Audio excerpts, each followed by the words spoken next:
তাহলে মানে বেইলের ক্ষেত্রে কিছু, কিছু কন্ডিশন থাকে। আপনি যদি কন্ডিশন গুলো নিয়ে একটু বলেন। ইমিগ্রেশন বেইলের ক্ষেত্রে ২ টা কন্ডিশন থাকে। একটা হচ্ছে যে তুমি একটা নির্দিষ্ট অ্যাড্রেস দিবা, যে অ্যাড্রেসে তুমি থাকবা।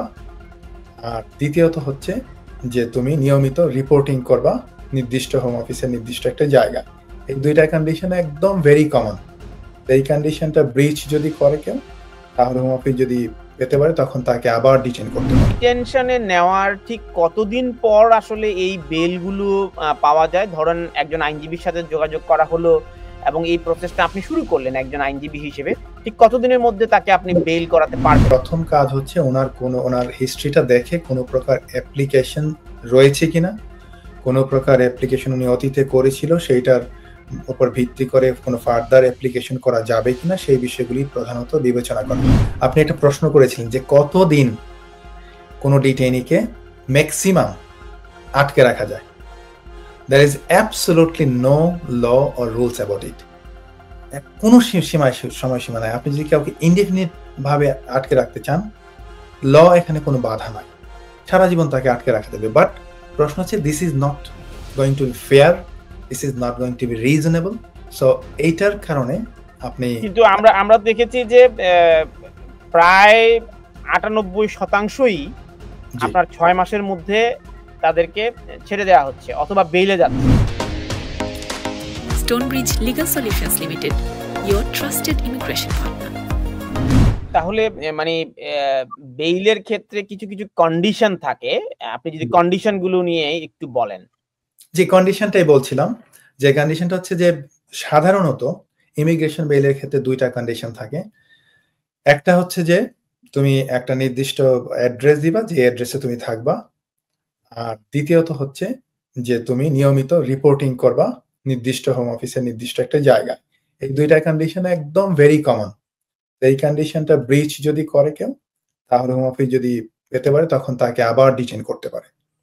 সো বেইল কন্ডিশনটা মানে নিয়মিত আপনার এটাকে ঠিক ডিটেনশনে নেওয়ার ঠিক কতদিন পর আসলে এই বেলগুলো পাওয়া যায়? ধরেন একজন আইনজীবীর সাথে যোগাযোগ করা হলো এবং এই প্রসেসটা আপনি শুরু করলেন একজন আইনজীবী হিসেবে। ঠিক কতদিনের মধ্যে তাকে আপনি বেইল করাতে পারবেন? এইটার তো আসলে নির্দিষ্ট কোনো সময়সীমা নাই। তো ফার্স্ট অফ অল প্রথম কাজ হচ্ছে ওনার হিস্ট্রিটা দেখে কোনো প্রকার অ্যাপ্লিকেশন রয়েছে কিনা, কোনো প্রকার অ্যাপ্লিকেশন উনি অতীতে করেছিল, সেইটার উপর ভিত্তি করে কোনো ফার্দার অ্যাপ্লিকেশন করা যাবে কিনা, সেই বিষয়গুলি প্রধানত বিবেচনা করা হয়। যখন একটা অ্যাপ্লিকেশন পেন্ডিং থাকে, তো সাধারণত আপনার সেক্রেটারি অফ স্টেট বেলটা আমরা সাধারণত করে থাকি। বাট এটাতে রিয়ালিটি হচ্ছে যে এটাতে সাধারণত হোম অফিস রিফিউজ করে দেয় ম্যাক্সিমাম ক্ষেত্রে। আর ইমিগ্রেশন যে আমরা ট্রাইব্যুনালের কাছে যে বেইলটা, সেটাতে সাধারণত দেখা যায় যে এটা অনেক সময় ডিপেন্ড করে কেসের উপর, এবং অনেক সময় ডিপেন্ড করে আপনার জাজের উপর। অনেক জাজ আছে যে ভেরি হার্শ, তারা দিতে চায় না। অনেক জাজ আছে যে ভেরি মাচ ফ্লেক্সিবল, তারা বিষয়গুলি বিবেচনা করে, ক্লায়েন্টের রাইট অফ লিবার্টির কথা চিন্তা করে, এবং তারা মনে করে যে আরেকটা বিষয় আমি এখানে বলি, সেটা হচ্ছে যে এক্সকিউজ মি, যে আপনি একটা প্রশ্ন করেছিলেন যে কতদিন কোনো ডিটেইনিকে ম্যাক্সিমাম আটকে রাখা যায়। There is absolutely no law or rules about it. কোনো সময়সীমা নাই। আপনি যদি কাউকে ইনডেফিনিট ভাবে আটকে রাখতে চান, ল এখানে কোনো বাধা নাই, সারা জীবন তাকে আটকে রাখা দেবে। বাট প্রশ্ন হচ্ছে, this is not going to be fair, this is not going to be reasonable. So এইটার কারণে আপনি কিন্তু আমরা দেখেছি যে প্রায় ৯৮%ই আপনার ৬ মাসের মধ্যে তাদেরকে ছেড়ে দেওয়া হচ্ছে অথবা বেইলে যাচ্ছে। মাত্র ৩৫%কে আপনার ২৮ দিন ডিটেনশনে রাখা হচ্ছে। ৩৯%কে ২৯ দিন থেকে ২ মাসের মধ্যে তাদেরকে বেল দেওয়া হচ্ছে। তো সাধারণত দেখা যায়, আপনি যেটা বলছেন, আপনি যদি একটা ডেটা দেখেন, এখান থেকেই ১ থেকে ২ মাসের মধ্যে ম্যাক্সিমাম ক্লায়েন্ট কিন্তু তাদের যদি কোনো আবেদন থাকে, তারা কিন্তু বের হতে পারে সাধারণত। অবভিয়াসলি এটা তো ব্যতিক্রম রয়েছে। আবার এট দ্য সেম টাইম এখানে এটাও মনে রাখতে হবে যে অনেক ক্লায়েন্ট কিন্তু তারা রিমুভাল তাদের কিন্তু হয়ে যাচ্ছে, তাদেরকে কিন্তু রিমুভও করা হচ্ছে। সো অনেকে আবার ভলান্টারিলি তাদেরকে যখন ডিটেইন করা হয় তারা ভলেন্টারিলি বলে যে আমরা চলে যাব। সো ভলেন্টারিলি রিটার্নেরও ব্যবস্থা রয়েছে এখান তারা থেকে। বুঝতে পারে যে আর কোনো হোপ নাই।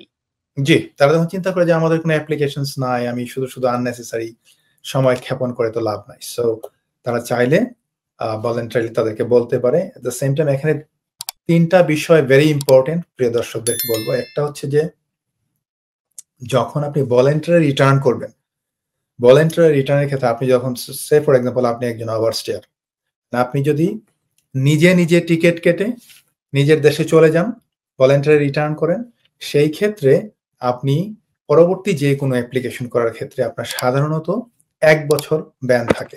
আপনি ১ বছর পর আবার নতুন অ্যাপ্লিকেশন করে অন্য কোনো আবেদন করে আপনি চলে আসতে পারবেন। যদিও এখানে কিছু এক্সেপশন রয়েছে, যেমন ধরেন আপনার যদি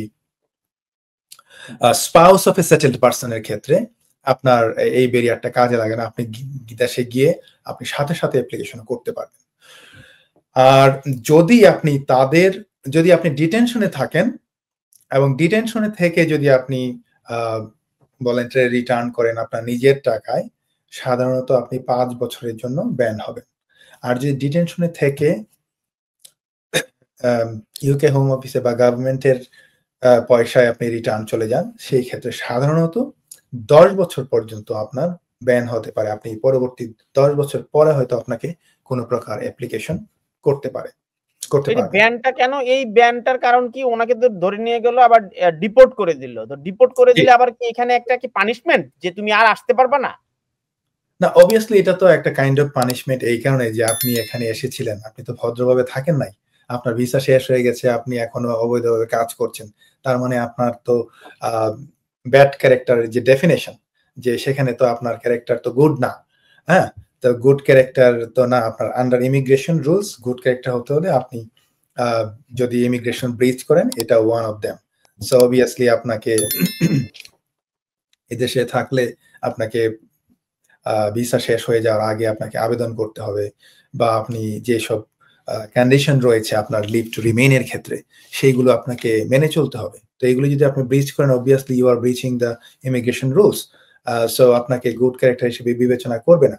আপনি গুড ক্যারেক্টার প্রশ্ন আসে হচ্ছে আপনি সাধারণত আপনি যখন ব্রিটিশ সিটিজেনশিপে আবেদন করবেন, তখন অবভিয়াসলি এই বিষয়গুলি তো আপনি দেখেছেন যে বিগত কয়েকদিন আগে যে নতুন আইন হয়েছে, যে গুড ক্যারেক্টারের ক্ষেত্রে আপনি যদি ওভারস্টে থাকেন, আপনি কিন্তু অ্যাটলিস্ট ১০ বছর কোনো আবেদন করতে পারবেন না। ১০ বছর আপনার ক্লিন হিস্ট্রি থাকতে হবে।